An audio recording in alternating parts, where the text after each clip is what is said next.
आप अंदाज़ा लगाइए, अल्लाह के नबी सल्लल्लाहु अलैहि वसल्लम के पास एक शख्स आता है और कहता है कि अल्लाह के नबी, मेरे अंदर 4 बुराइयां पाई जाती हैं, मैं 4 गुनाह करता हूं लेकिन चारों नहीं छोड़ सकता।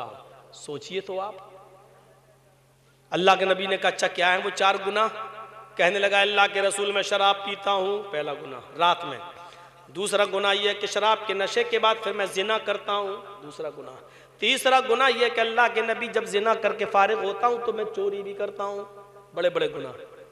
आपने कहा और चौथा? कहा वो तो छोटा मोटा है। कहा क्या? कहा मैं झूठ भी बोलता हूं। ओह अच्छा अच्छा, लेकिन मैं चारों गुनाह नहीं छोड़ पाऊंगा। आप अगर कहें तो एक छोड़ दूंगा। हक क्या था?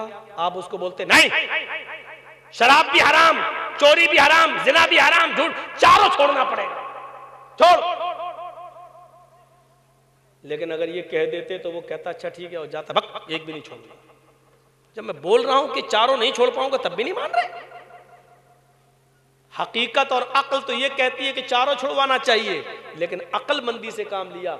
अल्लाह के रसूल सल्लल्लाहु अलैहि वसल्लम बहुत बड़े हिकमत से नवाजे गए थे और हकीम थे, हिकमत भरी पड़ी थी। आपने उसको डांटा नहीं, फटकारा नहीं। आपने उससे कहा अच्छा शराब भी पीते हो? हाँ। जिना भी करते हो? हाँ। चोरी भी करते हो? हाँ। झूठ भी बोलते हो? एक छोड़ दूंगा। अब वो सोचने लगा कहीं शराब ना कह दें, थोड़ा मुश्किल होगा। अरे बीड़ी छूटती नहीं जल्दी, शराब कैसे छूट जाएगी? अल्लाह के रसूल ने भी कुछ सोचा और सोचने के बाद कहा चाहे नौजवान जा झूठ छोड़ दे। एक तो छोड़ सकता है ना? कहाँ? क्या झूठ छोड़ दे। हंसने लगा। मैं तो बड़ा अक्लमंद समझता था आपको, दानिशमंद। आप शराब कहते छोड़ने के लिए तो मेरे लिए मुश्किल होता। आप अगर कहते चोरी छोड़ दे तो मुश्किल होता। उसी पर तो मेरी बीवी बच्चों का गुजर बसर चल रहा है, मुश्किल होता। आप कहते जिना छोड़ दो तो मुश्किल होता, क्योंकि किसी से इश्क हो जाए, प्यार हो जाए तो उसको भूलना बड़ा मुश्किल होता। और आपने तो मुझसे झूठ छुड़वाया। हाथ यदक, यह है मुस्तद अहमद के अल्फाज। हाथ यदक, अपना हाथ बढ़ाइए। मैं आपके हाथ पर हाथ रखकर अल्लाह की कसम खाकर कहता हूं कि मैं शराब को, मैं झूठ नहीं बोलूंगा। आपके हाथ पे हाथ रखकर बैत करता हूं कि मैं आज के बाद झूठ नहीं बोलूंगा। अल्लाह की कसम, उसकी उस जात की कसम जिसके कब्जे में मेरी जान है, मैं झूठ नहीं बोलूंगा। आपने कहा जाओ। वो चला गया। दिन भर घर में रहा, बड़ा खुश था। झूठ छोड़ने के लिए कहा। चलो शराब वराब तो नहीं छोड़ोगे। रात हुई, चलो पिए, पौवा और अद्धा ढूंढा जाए कहां मिलेगा। मिल भी गया, उठा के पीने ही वाला था। जहन में आया अरे रुको रुको रुको, अगर कल सुबह अल्लाह के रसूल ने अगर सवाल कर लिया कि बताओ शराब पी थी या नहीं, और अगर मैंने कह दिया कि हाँ पी थी, तो अगर मैं खुद अपने जुर्म को कबूल कर लूंगा तब तो मुझे 40 कोड़े मारे जाएंगे। फिर तो गवाह की जरूरत ही नहीं है। जब मैं खुद जुर्म कबूल कर लूं तो मुझे 40 कोड़े मारे जाएंगे। और अगर मैंने कह दिया नहीं तो ये झूठ होगा, और मैंने अल्लाह की कसम खाकर वादा किया कि मैं झूठ नहीं बोलूंगा। सोचता है कि यार चलो यार छोड़ ही देता हूं, शराब नहीं पीऊंगा। 40 कोड़े खाने की हिम्मत है नहीं, और झूठ इसलिए नहीं बोल रहा है क्योंकि अल्लाह की कसम खाकर वादा किया। उस जमाने के लोग कितने कसम खा लेते थे तो उसको निभाते थे। हमारी तरह नहीं, बात बात पर बाप की कसम, अम्मा की कसम, औलाद कसम। और हमारे इलाके में एक आदमी ऐसा है जो बार बार बीवी की कसम खाता है। हमने कहा भाई बीवी की कसम क्यों खाते हो? बोलता बड़ा परेशान हूँ, झूठी कसम खा रहा हूँ। हमने क्यों? अरे मरेगी तो वो मरेगी, हम थोड़ी मरेंगे। कुछ लोग अपनी बीवियों से वाकई बहुत परेशान है। मस्जिद में कोई साहब मौलाना साहब का खुतबा सुने और खुतबा सुन के घर गए और मारे खुशी के अपनी बीवी को उठा लिया और गोद में उठा के डांस करने लगे। बीवी ने कहा क्या बात है, आज तो बड़े खुश नजर आ रहे हो। क्या मस्जिद में मौलाना ने रोमांस पर खुतबा दिया है, मोहब्बत पर खुतबा दिया है क्या?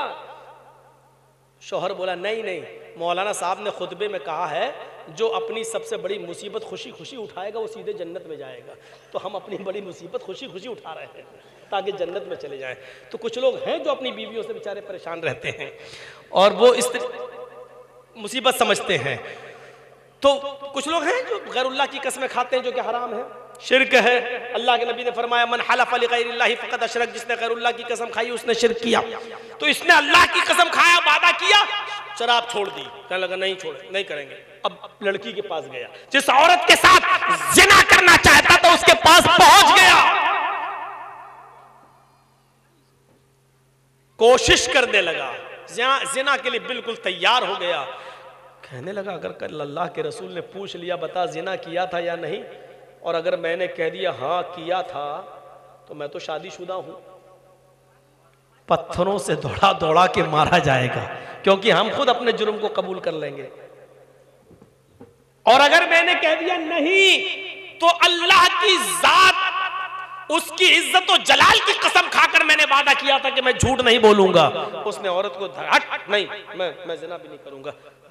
क्या हुआ तो मुझे भूल, अरे तेरे साथ कुछ कर रहे तो हम मारे जाएंगे पत्थरों से, नहीं करेंगे हमसे। जिना भी छोड़ दिया। अब कहता चलो यार बीवी बच्चों को कुछ खिलाना पिलाना, चोरी तो कर लूं, कौन देख रहा रात के अंधेरे में, चोरी कर भी चुका। चोर लोग माहिर होते, ताला कैसे तोड़ा जाता है। सामान ले भी लिया, दीवार छलांग कर फलांग कर लौट कर वापस आना बाकी था कि सोच रहा है अगर कल अल्लाह के नबी ने ये सवाल कर लिया कि बता तूने चोरी की थी या नहीं, और अगर मैंने कह दिया हाँ की थी, तो मेरा हाथ काटा जाएगा, और अगर कह दिया कि नहीं की थी तो ये झूठ होगा, और मैंने कसम खाकर वादा किया कि मैं झूठ नहीं बोलूंगा। चोरी किया हुआ सामान अपनी जगह पर रख दिया, घर आया, थोड़ी देर आराम करता है, अजान आजात होती है फजर की, वो नमाज पढ़ने जाता है। फजर की नमाज पढ़ने के बाद अल्लाह के नबी सल्लल्लाहु अलैहि वसल्लम से वो मुलाकात करता है। नबी अकरम सल्लल्लाहु अलैहि वसल्लम के पास जाकर बैठ जाता है, चेहरा उतरा हुआ है, आप इधर देखिए, उसका चेहरा उतरा हुआ है। इसी दरमियान थोड़ी देर के बाद सूरज तुलू हो जाता है। अल्लाह के नबी ने उस नौजवान को अपने करीब बुलाया और कहा क्या हुआ, बड़े उदास लग रहे हो, कल की रात अच्छी नहीं गुजरी क्या? कहता नहीं ऐसी बात नहीं है अल्लाह के रसूल, मैं तो समझ रहा था कि आपने कोई छोटी मोटी चीज बताई है छोड़ने के लिए। कहा क्यों, क्या हुआ? कहा आपने एक गुनाह छुड़वाया था, झूठ, मैं बड़ा परेशान हो गया। कहा क्यों? कहा उस झूठ की वजह से मेरी शराब भी छूट गई, चोरी भी छूट गई, जिना भी छूट गया। अल्लाह के नबी के चेहरे पर मुस्कुराहट आ गई और आपने फरमाया कि मैं जानता हूं फ़इन्नल किज़्ब रअसुज़्ज़ुनूब, झूठ तमाम बुराइयों की जड़ है, तमाम बुराइयों की जड़ है झूठ। अगर तुम झूठ को छोड़ दोगे ये तो बुराइयां ऑटोमेटिकली छूट जाएंगी। मेरे भाइयों, ये मसलहत नहीं थी तो और क्या था? आप चाहते तो ये कह सकते थे छोड़, चारों गुनाह तुझे छोड़ना पड़ेंगे, चारों गुनाह छोड़ना पड़ेंगे। इस्लाम में शराब भी हराम, इस्लाम में चोरी भी हराम, इस्लाम में जुआ भी हराम, इस्लाम में झूठ भी हराम, लेकिन आपने उससे कहा नहीं एक छोड़ दो। जरा गौर करो मेरे भाइयों, हम एक एक गुनाह अपने मुआशरे से छोड़ने की कोशिश करें तो एक एक करके सारे गुनाह छोड़ सकते हैं, लेकिन हम कोशिश करते नहीं है, कोशिश करते नहीं है। हमारी दुकानों की बुनियाद झूठ पर, हमारे घरों की बुनियाद झूठ पर, हमारे कारोबार की बुनियाद झूठ पर, हमारे बिजनेस की बुनियाद झूठ पर, हम हर मामले में झूठ पर झूठ बोलते चले जा रहे हैं। हर मामले की बुनियाद हमारी झूठ पर रुकी हुई है, टिकी हुई है। बरकत हो तो कहां से हो, बरकत आए तो कहां से आए? तसव्वुर करो मेरे भाइयों, नबी अकरम ने हिकमत भरा एक जवाब दिया उसको और कहा झूठ छोड़ दो। उसने झूठ छोड़ा और झूठ की वजह से उसकी सारी बुराइयां छूट जाती हैं। ये हिकमत, ये अक्लमंदी, ये दानिशमंदी हमारे और आपके अंदर भी आनी चाहिए।